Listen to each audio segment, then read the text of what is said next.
চীনের সাহায্যে বাংলাদেশে একটা সামরিক ড্রোন উৎপাদন কারখানা তৈরি করতে যাচ্ছে বাংলাদেশে। এরকম একটা খবর আমরা অনেকে হয়তো খেয়াল করেছি। খুবই ভালো একটা খবর এবং এই কাজটা বাংলাদেশের করা উচিত হবে কিছুটা সতর্কতা সহ। কেন উচিত হবে সেটা নিয়ে কয়েকটা কথা বলা দরকার। আমরা দেখলাম যে প্রাথমিক আলোচনা চলেছে, বাজেটও ঠিক হয়েছে 608 কোটি টাকা, যেটা 4 অর্থ বছরে পরিশোধ করা হবে। আমরা পৃথিবীটার বর্তমান যে পরিস্থিতি দেখছি, পৃথিবী খুব খারাপ দিকে যাচ্ছে। পৃথিবীর ন্যূনতম যতটুকু আইন কানুন ছিল, রুল বেসড অর্ডারের কথা বলছি, সেটা ক্রমাগত ভেঙে পড়ছে। এই ভেঙে পড়ার কারণে আমরা আসলে প্রতিরক্ষা সক্ষমতা অনেক বাড়াতে হবে, কারণ অনেক দেশ এখন অনেক অ্যাডভেঞ্চারাস কাজ করবে যেগুলো আগে চিন্তা করেনি। এটা কেউ কেউ মাদুরোকে তুলে আনা নিয়ে বলছেন, আমি এটা একেবারেই সঠিক মনে করি না। এই ঘটনা ঘটেছে আসলে 22 সালে, যখন পুতিন ইউক্রেন আগ্রাসন শুরু করেন এবং ইউক্রেনের 20% ভূমি নিজ দেশে অ্যানেক্স করে নেন। ইউক্রেনের 20% মানে প্রায় বাংলাদেশের সমান। ইউক্রেন বাংলাদেশের 5 গুণের মতো বড়, কাছাকাছি। সুতরাং এত বড় একটা ভূমি সে দখল করে নিজের নামে অ্যানেক্স করে নিয়েছে। এর আগে 14 সালে ক্রাইমিয়া করেছিল, এটা একটা ছোট জায়গা, কিন্তু এই পুরো জায়গাটাকে করে ফেলা হয়েছে। ফলে ন্যূনতম যে রেড লাইনটা ছিল, মানে পরাশক্তিগুলো রুল বেসড অর্ডারের কথা বললেও তারা যেটা খুব একটা মানে টানে না, এটা আমরা জানি, পরাশক্তিগুলো এগুলো ভাঙে। কিন্তু কতগুলো রেড লাইন ছিল, রেড লাইনগুলো ভাঙতে শুরু হয়েছে। এখন ট্রাম্প তো রীতিমতো গ্রিনল্যান্ড দখল করে নেবেন, উনি কিউবাকে হুমকি দিচ্ছেন, তিনি কলম্বিয়াকে হুমকি দিচ্ছেন। এই ঘটনাগুলো তো ঘটছে। মাদুরোকে তো তুলে নিয়ে আসছেন, নিজকে অস্থায়ী প্রেসিডেন্ট ঘোষণা করেছেন। তো মোদির একটু খায়েশ হতে পারে ভারত বাংলাদেশ সম্পর্কে কীভাবে ভাববে, তার যে হুমকি সেটা সে বাড়ানোর চিন্তা করতে পারে, তার রেটরিক আরও অ্যাগ্রেসিভ করে তুলতে পারে, বিশেষ করে যখন ভারতে একটা ফ্যাসিস্ট সরকার ক্ষমতায় আছে। আমাদের প্রতিরক্ষা সক্ষমতা বাড়াতে হবে। এখন সমস্যাটা যেই জায়গায়, সেটা হচ্ছে আগে পৃথিবীতে যেভাবে কনভেনশনাল ওয়ারফেয়ার চলতো, সনাতন যে যুদ্ধ, মানে পারমাণবিক অস্ত্রের বাইরে যে যুদ্ধ চলতো, তাতে একটা দুর্বল দেশের জন্য খুবই টাফ ছিল কোনো শক্তিশালী দেশের বিরুদ্ধে ফাইট করা, কারণ এগুলোকে যুদ্ধের ভাষায় অ্যাসিমেট্রিক ওয়ার বলে। মানে তার এত বেশি সক্ষমতা আছে, তার কাছাকাছি বা শেয়ানে কিছু করা আমাদের জন্য খুবই কঠিন হয়ে পড়তো। এটা সত্যি। কিন্তু রাশিয়া ইউক্রেন যুদ্ধ একটা নতুন বাস্তবতা আমাদের সামনে এনে হাজির করেছে। আমরা দেখলাম যে বিরাট মিলিটারি পাওয়ার রাশিয়া ইউক্রেনের কাছে বেশ কিছু জিনিস দিয়ে তারা নাস্তানাবুদ হয়েছে। আমরা রাশিয়ার ট্যাঙ্ক যখন সমানে ঢুকছে, তখন আমেরিকা সাপ্লাই করা জ্যাভলিন যে ম্যানপ্যাড আছে, মানে ব্যক্তি যে মিসাইল ক্যারি করতে পারেন, সেটা দিয়ে খুব ইজিলি ট্যাঙ্ক ধ্বংস করে দেওয়া যাচ্ছে। স্টিঙ্গার মিসাইল দিয়ে হেলিকপ্টার ধ্বংস করা হচ্ছে দেখেছি। কিন্তু এর চাইতেও বড় ব্যাপার, যেটা সবচেয়ে বেশি আমাদের চোখের সামনে এসছে, সেটা হচ্ছে ড্রোনের ব্যবহার। শুধু মিলিটারি ড্রোন না, মানে ইউক্রেনে আমরা এভাবে দেখেছি যে তারা কমার্শিয়াল ড্রোনকেও মডিফাই করে সেটার সাথে একটা বোমা দিয়ে ফেলে চলে এসছে। এই ঘটনাও প্রচুর ঘটেছে। এটা এক অসাধারণ ফাইন্ডিং অ্যাসিমেট্রিক যুদ্ধের জন্য। বাংলাদেশ একটা দুর্বল দেশ ভারতের তুলনায়। মানে আমরা যদি প্রচুর সক্ষমতা অর্জনও করতে চাই, আমাদের জিডিপি যে পার্সেন্টেজের মিলিটারিতে ব্যয় করতে হবে, আমরা পেরে উঠবো না কখনো। সেই কারণেই আমাদেরকে এই অ্যাসিমেট্রিক ওয়ারের জন্য ড্রোন অসাধারণ ব্যাপার। এখন ড্রোনের ক্ষেত্রে যেটা হয়েছিল, একটা ড্রোন খুবই জটিল, সেটা আমি ধারণা করি সেটা এখানে তৈরি হতে যাচ্ছে না। সেটা হচ্ছে কতগুলো কমব্যাট ড্রোন আছে, আমেরিকা একসময় প্রচুর ব্যবহার করতো, এখনও করছে না তা না। তো সেই ড্রোনগুলো একেবারে আনম্যান্ড, ঠিক আছে, কিন্তু সে আসলে আরেকটা ড্রোন আছে, সেটা ক্যামিকাজে ড্রোন বলে, আমি সেই জায়গায় আসছি, যে আর ফিরে আসে না। কিন্তু এগুলো একদম ফাইটারের মতো, তারা যাবে, তারা চাইলে সেখান থেকে আক্রমণ করবে, আবার ফেরত আসবে। আমরা একই রকম একটা ড্রোন সম্ভবত আমরা কিনেছি, সেটা হচ্ছে টার্কির বাইরাক্তার আছে, সেটা আমরা কিনেছি। আমেরিকার রিপার ছিল, এগুলো বা আছে, ছিল তো না, আছে প্রিডেটর, রিপার, এগুলো হচ্ছে তারা যুদ্ধ বিমানের মতো কাজ করে আবার সে ফেরত আসে। এগুলো জটিল, এগুলোর রেঞ্জ অনেক বেশি, এগুলো টাফ প্রযুক্তি। আমি ধারণা করি বাংলাদেশ সম্ভবত এটা করছে না, কিন্তু এটার চাইতেও বরং ইভেন ওগুলো আরও বেশি উপযোগী বলে এখন প্রমাণিত হয়েছে এই কমব্যাট ড্রোনগুলোর তুলনায়। সেগুলো হচ্ছে কমব্যাট ড্রোন, কিন্তু ক্যামিকাজে ড্রোন।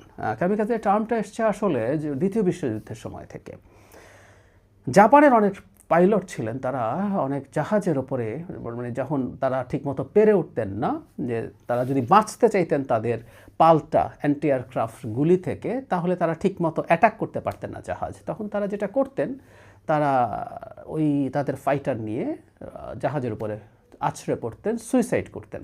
এতে যেটা হতো, জাহাজের উপর যখন পড়ছেন, ওই ফাইটারের যত গোলা বারুদ আছে সবগুলো দিয়ে ওই জাহাজটা ধ্বংস করতে নিজের জীবন দিয়ে দিতেন। মানে আত্মহত্যা করছেন, এরকম একটা পাইলটকে দিয়ে চালিত প্লেন, ওখান থেকে এই কামিকাজে শব্দটা এসছে। এখন যেটা হচ্ছে, তাহলে কতগুলো ড্রোন তৈরি হয়েছে যেগুলো নিজে উড়ে যাবে, নিজে টার্গেট দেখবে, তার ক্যামেরা আছে, এখান থেকে গিয়ে সে নিজে গিয়ে আছড়ে পড়বে টার্গেটের ওপরে এবং সে নিজে ধ্বংস হয়ে যাবে। এই ড্রোনগুলো এখন খুবই উপযোগী। বিশেষ করে রাশিয়া ইউক্রেন যুদ্ধের সময় আমরা রাশিয়াকে দেখেছি যে তারা ইরানের তৈরি একটা ড্রোন প্রচুর ব্যবহার করেছে, শাহেদ ড্রোন নামে পরিচিত 136, প্রচুর ব্যবহার করেছে, রেঞ্জও ভালো, এগুলো বাড়ানো কমানো যায়। সো এই ড্রোনগুলো এখন এই অ্যাসিমেট্রিক যুদ্ধের জন্য অসাধারণ বিষয়ে পরিণত হয়েছে। কেন, ব্যাপারটা যদি আরেকটু ডিটেল বলি, এগুলো খুব বেশি খরচে না। এগুলোর মানে যেটা দাঁড়াবে যে এই ড্রোনটা কেউ যদি ব্যবহার করতে যান, এই ড্রোনটা নিয়ে যাবেন, নিয়ে গিয়ে এখন যে টার্গেট করা হলো, কারো মানে শক্তিশালী দেশের তো অ্যান্টি এয়ারক্রাফট বা অ্যান্টি মিসাইল টেকনোলজি আছে, তার এয়ার ডিফেন্স আছে, সেটা একটা মিসাইল দিয়ে এই ধরনের একটা ড্রোনকে যদি করতে, এই ড্রোনের যা দাম, একটা মিসাইলের দাম 10 গুণ, 15 গুণ, 20 গুণ।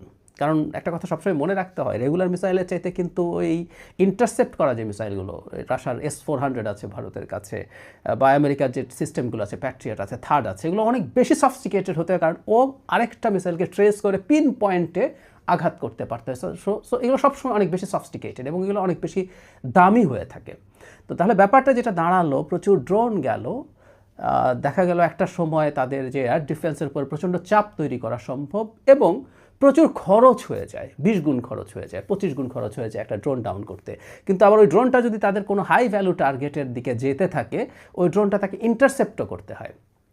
ফলে অ্যাসিমেট্রিক যুদ্ধের জন্য, মানে যখন একটা দুর্বল আর ভীষণ শক্তিশালী একটা পক্ষের মধ্যে যুদ্ধের প্রবাবিলিটি থাকে, আমি বারবার ভারত কেন করছি, ভারত করছি কারণ বাংলাদেশের প্রতি, মিয়ানমার তো আছেই, মিয়ানমারের ব্যাপারে আমাদের ডিফেন্স থাকতে হবে, কারণ রিসেন্ট সময় আমরা দেখছি রোহিঙ্গা ইস্যু নিয়ে তারা নানান কিছু করছে, সেটা তো লাগবেই, একদম আমাদের ইম্পেন্ডিং একটা পরিস্থিতি মিয়ানমারের সাথে আছে। কিন্তু ভারতের যে ধরনের রেটরিক আমাদের প্রতি আছে, আমরা ভারতের সাথে যুদ্ধ করতে যাব তা না, কিন্তু একটা দেশের সামরিক শক্তি ডেটারেন্ট হিসেবে কাজ করে, কাউকে অ্যাডভেঞ্চারাস হওয়ার থেকে বাঁচায়। আমাদের ফাইটার কেনার কথাবার্তা হচ্ছে, আমাদের যদি যথেষ্ট ভালো এই ধরনের প্রচুর কামিকাজে ড্রোন আমাদের হোম গ্রোন থাকে, তাতে আমাদের এটার স্টক পাইল অনেক বেশি হবে। আমরা যদি দেশে বানাতে যাই, আমরা অনেক কম খরচ হবে যেহেতু, সেই কারণে আমরা প্রচুর বানাতে পারবো। এই বানানোটা ডেটারেন্ট। আমরা আবারও বলছি, ভারতের সাথে আমাদের যুদ্ধের কোনো প্রয়োজন নেই, কিন্তু ভারত যাতে বুঝতে পারে যে বাংলাদেশকে কোনো না কোনোভাবে রাশিয়া যেমন মনে করে কোনো একটা বাহানা করে দখল করে ফেলা যাবে, আক্রমণ করা যাবে, সামনের পৃথিবীতে এগুলো আসবে। সুতরাং আমাদের এই প্রস্তুতি খুবই দরকার, it's a very good step আমি মনে করি। কিন্তু এখানে একটা কিন্তু আছে, এই কিন্তুটা একটু মাথায় রাখতে হবে। সেটা হলো, আমরা সাম্প্রতিক সময়ে খেয়াল করছি যে আমরা চায়না বেসড প্রযুক্তি অনেক বেশি করছি, আবার উপায়ও নাই, এটাও ফ্যাক্ট। এই খরচে আমরা চাইনিজ প্রযুক্তি পেতে পারি, ইউরোপ থেকে সেটা নেওয়া বা কেউ আমাদেরকে এই প্রযুক্তি ট্রান্সফার করবে কি না, সেটা একটা প্রশ্ন আছে। এবং চায়নার আবার আগ্রহ থাকার কারণ আছে, কারণ ভারতের সাথে তার যে ভবিষ্যতের কনফ্লিক্ট, সেই কনফ্লিক্টে সে চাইবে ভারতের আশপাশে যাদের সাথে ভারতের সুসম্পর্ক কম আছে বা সমস্যা আছে, তাদেরকে সেই প্রযুক্তিই হস্তান্তর করতে, যেটা সে পাকিস্তানে করছে। তো এটা করতে গিয়ে বিপদ যেটা হলো, বিশেষ করে ট্রাম্পও না, একটা রেগুলার আমেরিকান সরকার যদি ক্ষমতায় আসে, তারা চীনের সাথে অনেক বেশি স্ট্র্যাটেজিক সম্পর্ক, স্ট্র্যাটেজিক ইনভলভমেন্ট, চায়নার অনেক বেশি ফুটপ্রিন্ট বাংলাদেশে হয়ে যাবে, এটা কোনো আমেরিকান সরকার চাইবে না। ট্রাম্প হয়তো একটু ক্রেজি আচরণ করেন, কিন্তু Biden was very tough against China এবং বাংলাদেশকে ইন্দো প্যাসিফিক স্ট্র্যাটেজির পার্ট করা নিয়ে প্রচুর চেষ্টা তিনি শেখ হাসিনার সাথে করেছেন, ভবিষ্যতেও হবে। সুতরাং চায়নার সাথে এই ধরনের ডিল পশ্চিমারা, বিশেষ করে আমেরিকা কীভাবে দেখবে, এই ব্যাপারটা একটু মাথায় রাখা দরকার আছে। এই সরকার এবং ভবিষ্যতের সরকারকে এটা মাথায় রাখতে হবে। কিন্তু একটা বটম লাইন আছে, বাংলাদেশকে অবশ্যই নিজ প্রযুক্তিতে ড্রোন তৈরি করতে পারতে হবে।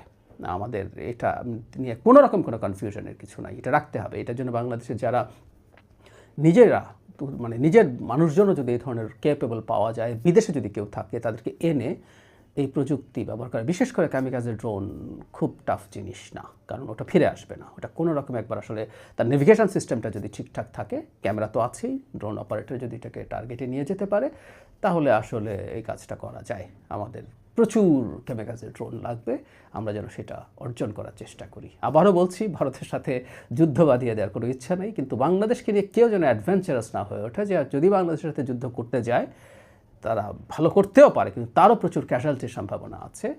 এই জিনিসটা ডেটারেন্ট হিসাবে কাজ করে যুদ্ধের ক্ষেত্রে, বা সামরিক বাহিনী, সামরিক শক্তি এই কারণে লাগে। আমাদের অবশ্যই সব ক্ষেত্রে, সামরিক ক্ষেত্রে শক্তিশালী হয়ে উঠতে হবে।